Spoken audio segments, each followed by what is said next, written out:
Now it's time for Inspirational Women and my guest, Stephanie Drimmer, an award-winning author of nonfiction children's books for National Geographic Kids and a few other publishers.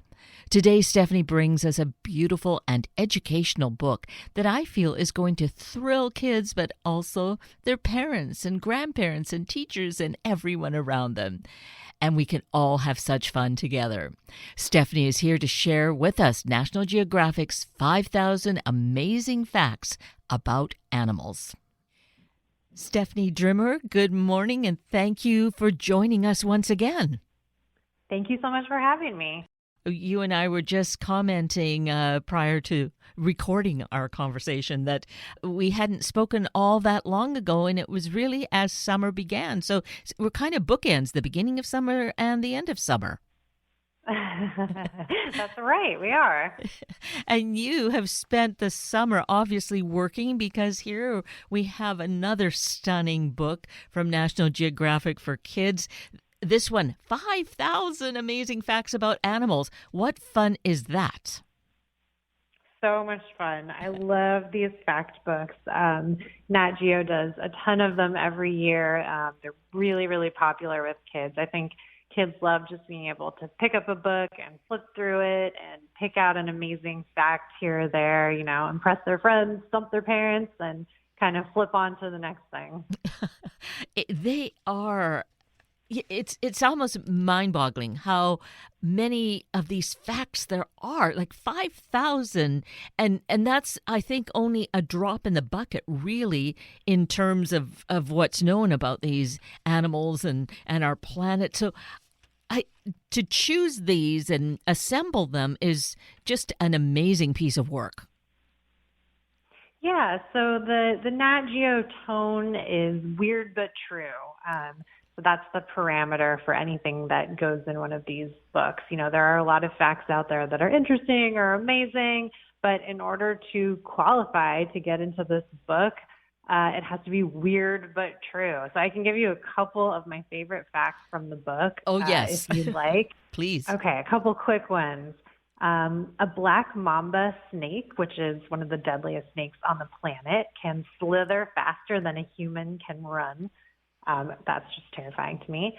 The ants of one particular species will explode when they sense a threat to their colony. Pretty crazy stuff.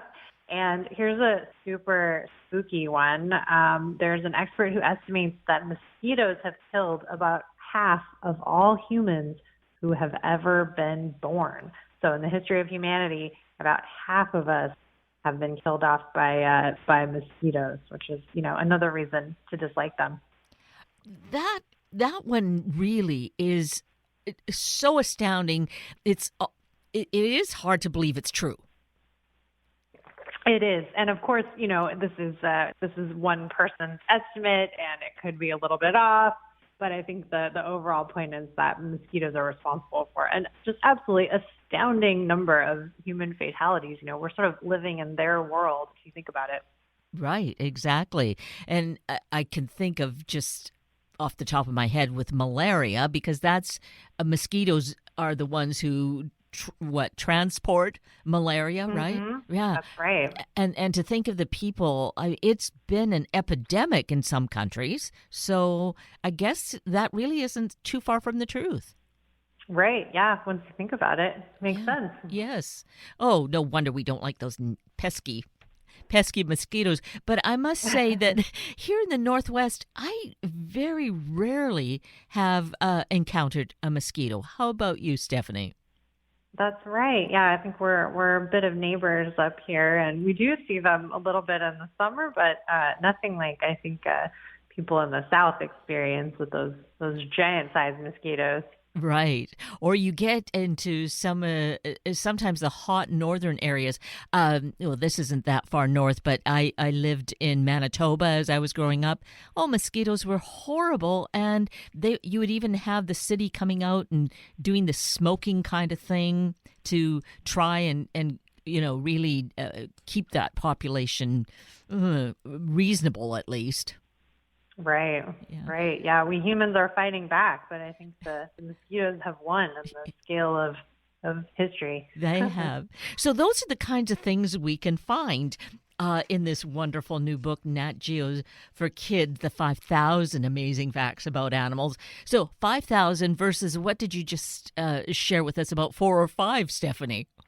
That's right. There's a lot more where that came from. And, there were a lot of facts because they're just little snippets that have really interesting backstories that we just didn't have room to include in the book. So, for example, one of my favorite facts in the book is that a grizzly bear's bite is strong enough to crush a bowling ball, which is just totally, astounding. But what we didn't have room to go into is it doesn't even have the strongest bite on the planet. That title actually goes to the saltwater crocodile. And it's sort of hard to comprehend how strong these bites are, but you can compare it to yourself. You or I, we might bite into like a steak with about 200 pounds of force per square inch, or PSI. A grizzly bear clocks in at about 1,000 PSI, so that's enough to crush a bowling ball. But a saltwater crocodile blows them out of the water. Its bite force is about 3,700 PSI. So imagine the weight of a rhinoceros pressing down on a single square inch of your skin. That's just how strong it is. No wonder they're such deadly predators. And then, when I was learning this, of course, I wondered, well, how did they figure this out? And it turns out the researchers sort of had to wrestle with the crocodiles to try to get them to bite onto this device that they made to measure their bite force. And they described the device as a very expensive, very durable, waterproof bathroom scale. I thought that was kind of funny. It definitely is. But and as you were explaining that, Stephanie, and thinking about the rhinoceros and how massive it is, that then suggests that the crocodile, the saltwater crocodile, could actually attack and devour a rhinoceros. Could it? Sure. Yeah, probably could. Oh, no. Okay, we no wonder we really fear crocodiles and we don't want to be around them, saltwater or freshwater. Yeah, there's a reason. Yes, for sure. So, expanding from there, what else really intrigued you in this new book? Kids tend to love gross facts. And I think all of us kind of secretly do, or not so secretly. One of my favorite facts in the book is that wombat poop is cubed shaped. Wombats are these incredibly cute, furry marsupials. They live in Australia. They're adorable, but they poop cubes, and nobody was really sure why. And scientists really still don't know why they do it. But the theory is that, like many animals, wombats use their poop to communicate with each other. And if you're a wombat and you poop on a rock or a log, well, if it's shaped like a cube, it doesn't roll away. And your little message can stay there for another wombat to come by and check out. So, well, we don't totally know why this bizarre thing happens. That is the theory.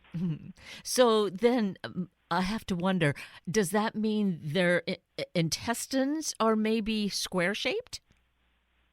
Oh, there is a whole complex physics behind it. I don't think they're exactly square-shaped, but there's this extremely unique way that they work that is unlike anything else on Earth. And engineers are actually studying it right now to learn from as a potential new way to manufacture cube-shaped things.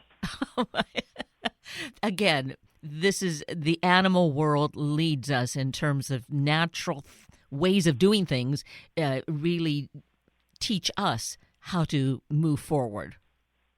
Oh, absolutely. That is a whole field of study, biomimicry, where scientists, instead of trying to reinvent the wheel, they look to nature and think, well, how can we do what the animal kingdom has already figured out how to do? And so they'll look at octopuses to figure out how to make robots that are super, super squishy and bendy and can get into tight corners, or geckos to figure out how robots can sort of climb sheer walls, just all kinds of amazing animal abilities. Yes, so we're cross-referencing here because that was part of a conversation that we had earlier in the summer in the ultimate book of the future. Oh, yeah, Right? that's Yeah, right. yeah, That does come up. yes. So that was interesting. And when you're talking about the animal poop and leaving messages, I think I noticed that I think it's the rhinoceros does something similar. In it, Probably a lot of animals do that. The rhinoceros fact that comes to mind from the book is that they make an unusual sound when they're content that researchers describe as wonk. I like that sound, wonk. There- Uh-huh. there's a good feeling about that. Definitely. So let's see. But we were talking about kind of the things that are on the disgusting side of it, because I do think, as you did say, Stephanie, that kids really kind of like the things that are real, that might make you want to throw up or just really screw up your face. So, did something else come to mind in terms of that? Oh gosh, you're putting me on the spot Oh, here. Let's see. Well, this okay. isn't particularly gross, but koala fingerprints are so similar to humans that it's possible that they could be confused at a crime scene. Oh. So watch out if there are koalas around. That's right. Yeah. There was one fact that I came across and I thought, oh, kids would like this because it is kind of icky. And this was about flies and that they actually vomit on their food before they eat it. Like, oh, yuck. Yeah, yeah. So if you see a fly land on your sandwich, that makes it even more disgusting. An even weirder thing is that flies taste with their feet.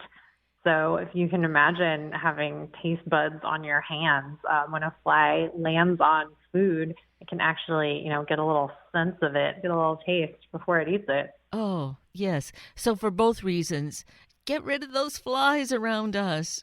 And Right. yet they do serve a purpose. So everything, in terms of balance in nature. Sure, yeah. Flies are pollinators that help pollinate crops and flowers just like bees are. And so even though they're really gross, they do serve a purpose. Yeah.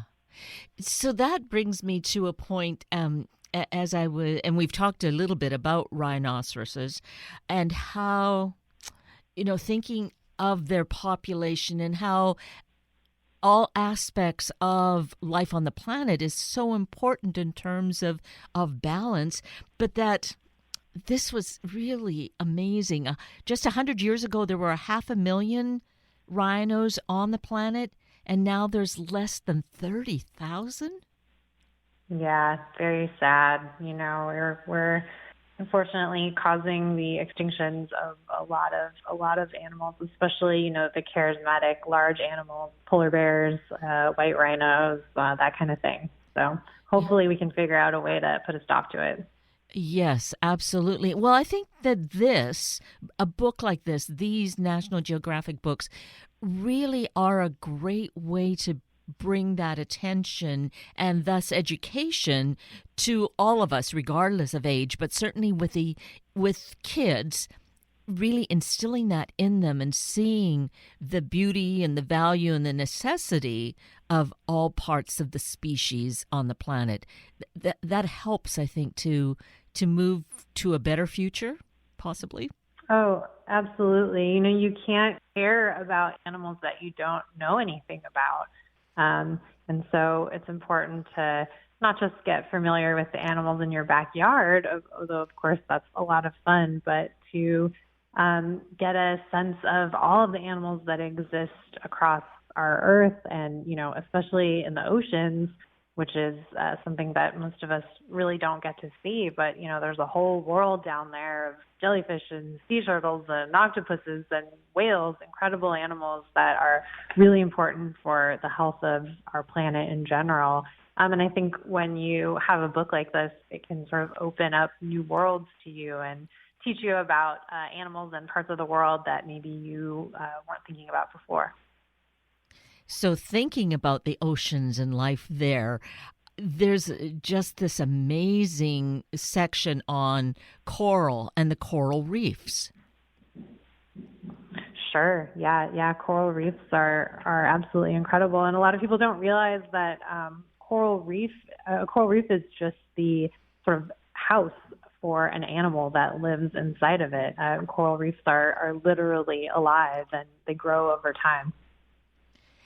It's so I was fascinated. So these are things that are so new to me, and I've already lived a lot of life. So I can't imagine really being a kid and hearing this. But it fascinates me and amazes me right now to think about, like, the Great Barrier Reef in Australia is a half a billion. Yes, 500,000, half a million, 500,000 years old.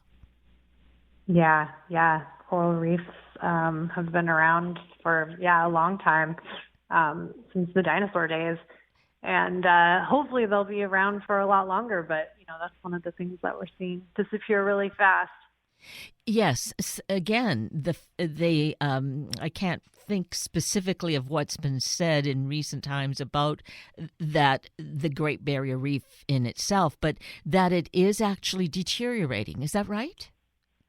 Yeah, this is also off the top of my head, so I could be wrong, but I believe about half of it is gone, which is really sad to think about. This is one of the Earth's most fantastic resources. I mean, reefs are where a lot of fish go to be born, raise their babies. They're sanctuaries full of food for marine life.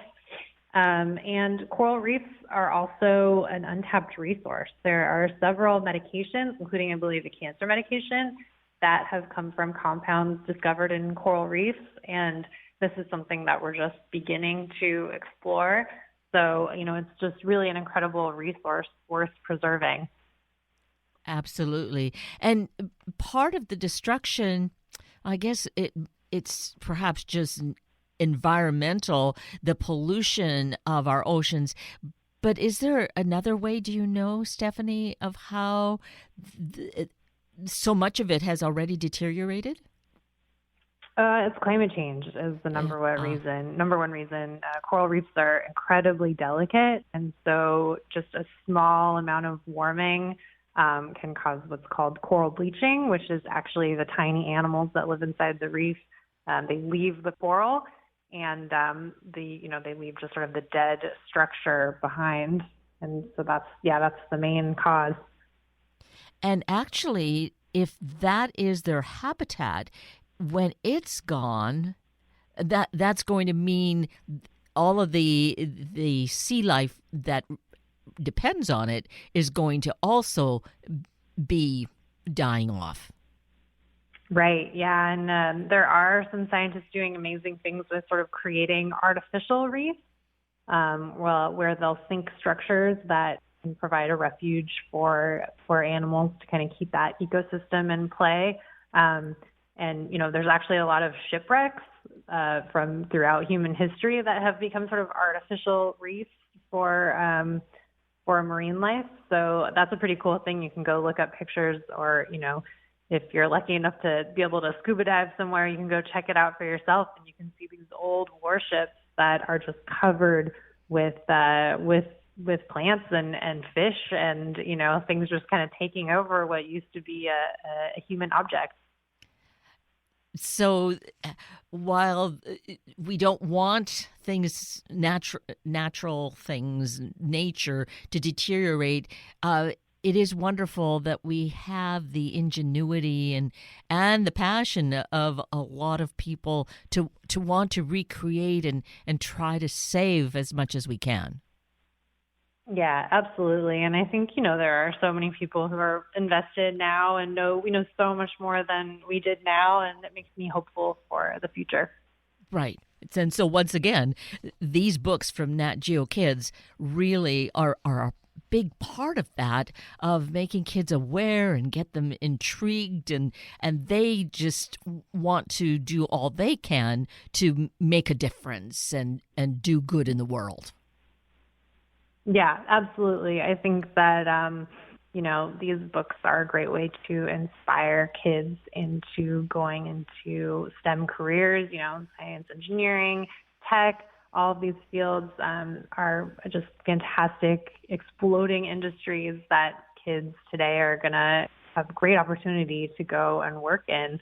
And I think, we'd all love our kids to be super interested in science and tech from the get-go. Not all kids are, but these books, these fact books are really a great way to kind of spark that in your kids. They're especially great for reluctant readers, kids who maybe aren't the type to sit down with a chapter book and read it cover to cover. Well, they can pick up these fact books, flip through them, and learn a few interesting things here or there. It's not such a huge barrier, not a huge obstacle for them as, a really dense text-heavy book. And so it can be a way to sort of break in kids who are maybe not huge readers and encouraging them to get comfortable with books and reading and hopefully springboard them into, reading bigger and longer books.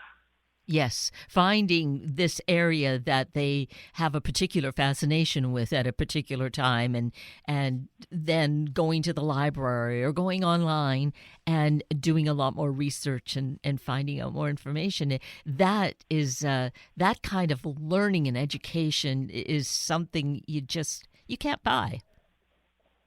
Yeah, I think, you raised a good point about sort of meeting kids where they are.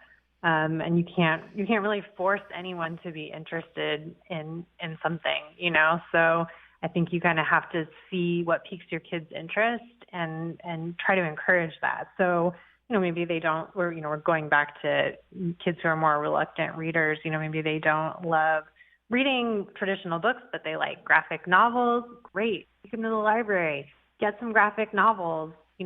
Maybe they're not into chapter books, but they love these fact books. Awesome. Get them some fact books. Maybe they're not into reading at all, but they like robots. Get them in a coding class. It's all of these interests feed into each other, right? So if you become interested in one thing, it can open up a whole new world to you, and you might find that it leads you to something else, or leads you into a deeper topic. And I think just anything that your kids are interested in can be like a great way for them to learn. Yes, absolutely.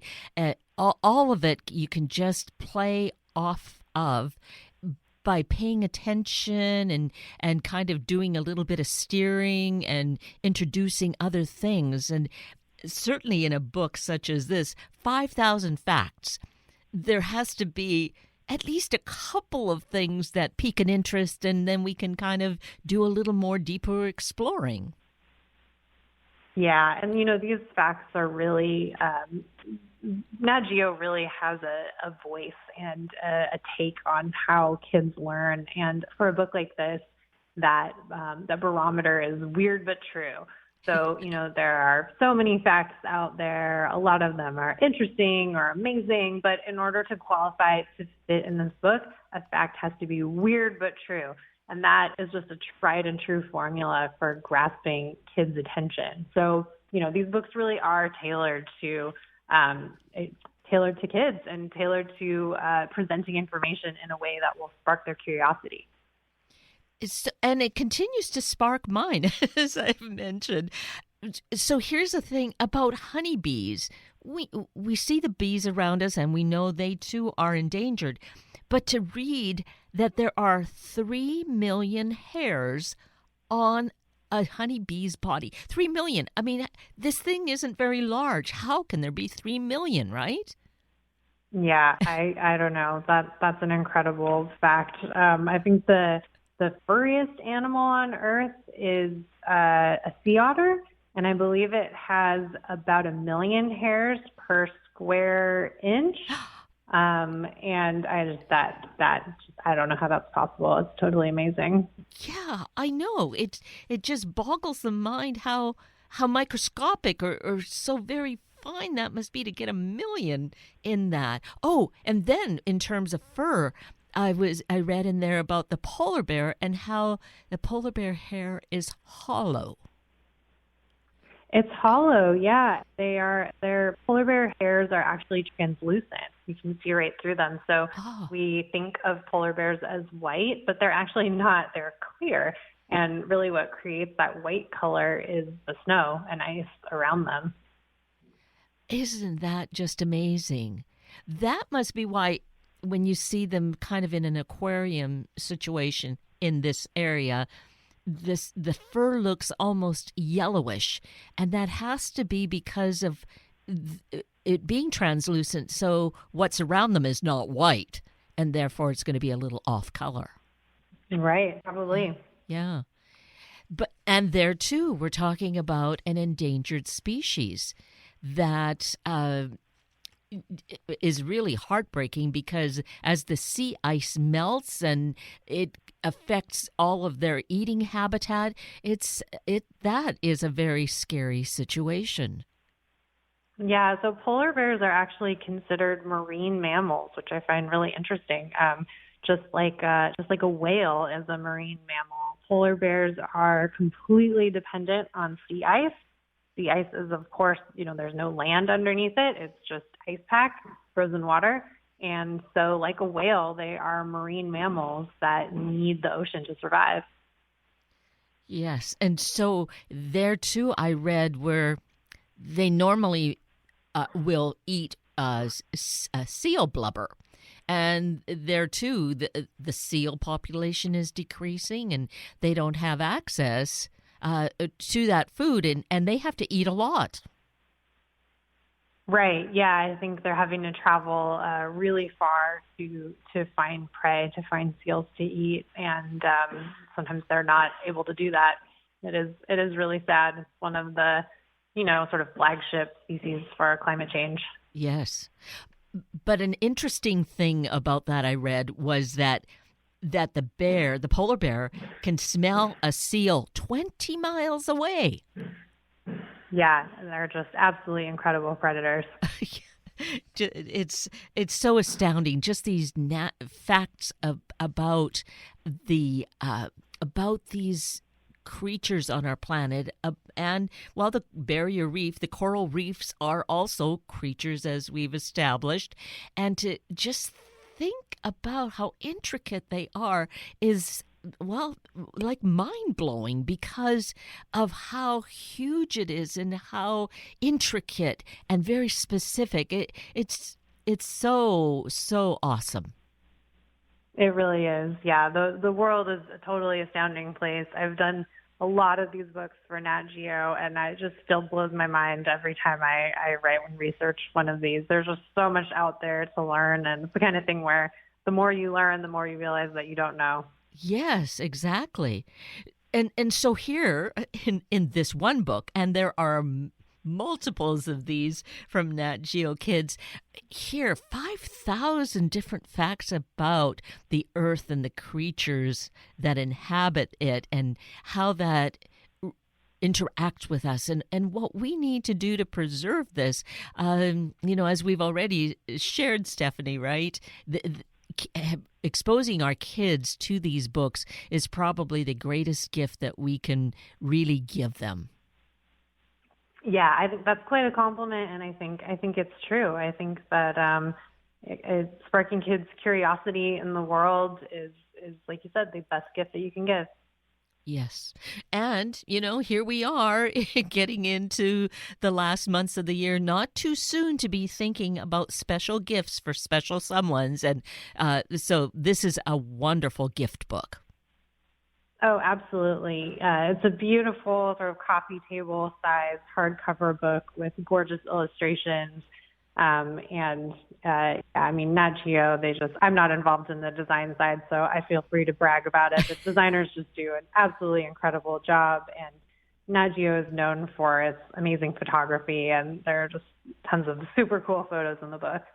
Well, I think it's fine to really brag about the content as well, what you choose and how you present it, because again, we've talked about a lot of it, and yet that's barely scratching the surface of what's inside. So once again, you've done an amazing work, Stephanie Drimmer.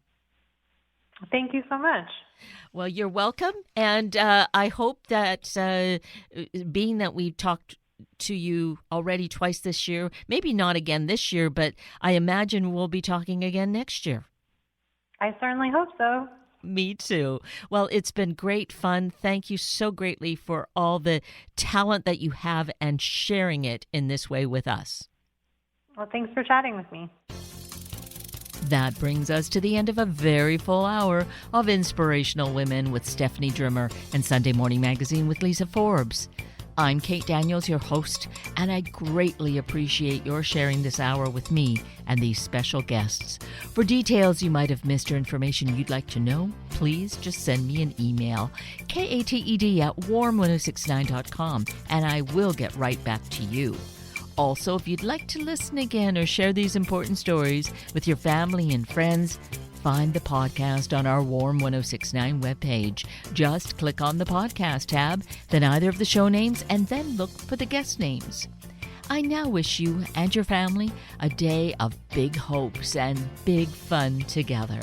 Have a week of the same, and then please plan to join me again next weekend for another hour of Sunday Morning Magazine and Inspirational Women on Warm 1069. Good morning.